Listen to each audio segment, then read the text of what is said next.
In this video, I'm going to show you some of the things you can access on the Texas Wesleyan site, including using RamLink and your campus email. I'm assuming you've already figured out the email, but you'll still see some of the tools you can access with email.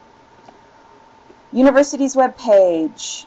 The main page you're going to care about is going to be the DNAP page, which is under Academics, Graduate Programs. And if you go to the Doctorate program, you'll be able to get the program requirements, which are listed in the graduate catalog. The main thing you'll probably care about in the graduate catalog is the course sequencing, which is on page 199.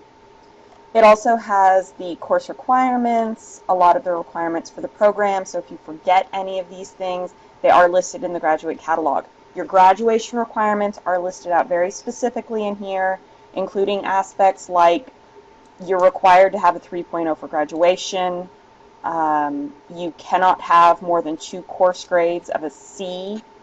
Things like that are important to keep in mind when you're going through this process, when you're going through this program.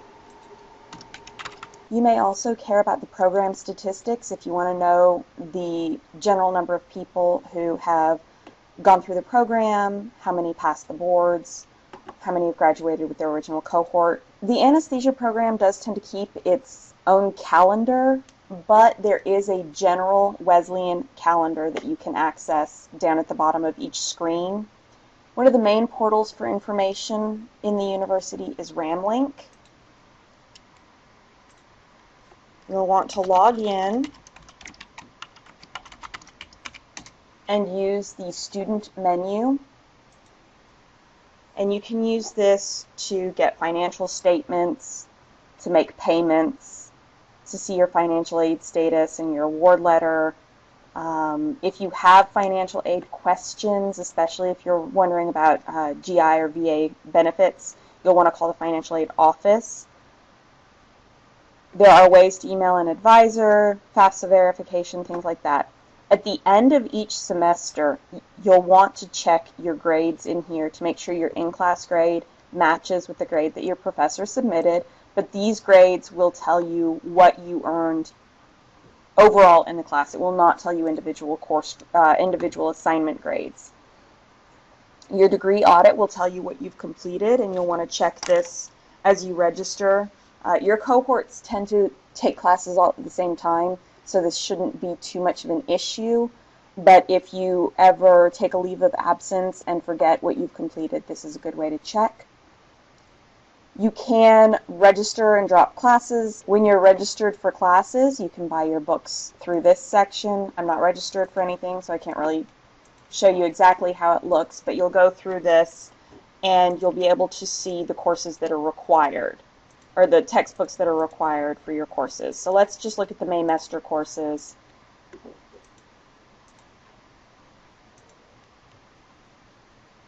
And you'll see the required book that's in there.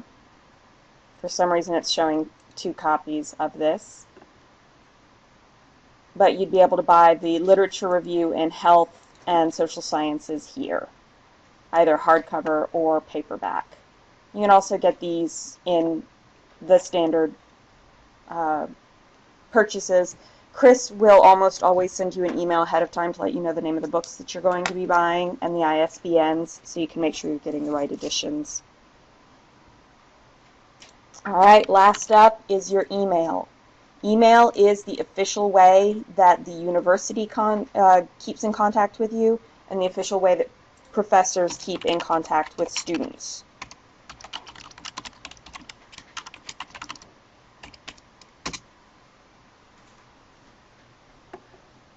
You'll be able to use the calendar in here if you'd like to use that to keep up with your coursework. When you send an email and need to attach something, you'll want to use this file. Always include a subject line. If you're emailing a professor, it's also incredibly helpful to the professor if you include your course number. So if you were to send me an email, it would be helpful if you labeled it with this course number. Alright, hopefully this information gets you going in the program. If you have any questions, go to the discussion section of Blackboard and post your questions there. I'll answer them as quickly as I can.